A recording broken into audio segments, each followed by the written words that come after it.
அவர் யார் தெரியுமா? அதிசயமானவர், ஆலோசனை கர்த்தர், வல்லமையுள்ள தேவன், நித்திய பிதா.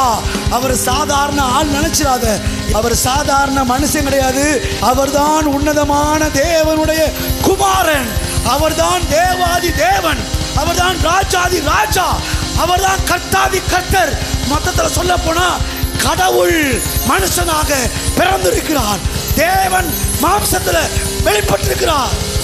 நான் சொல்லுகிறேன், இந்த இயேசுவை உங்கள் வீட்டுக்கு அழைத்து கொண்டு போங்கள். இந்த இயேசுடைய வார்த்தைக்கு நீங்கள் கீழ்ப்படியுங்கள்.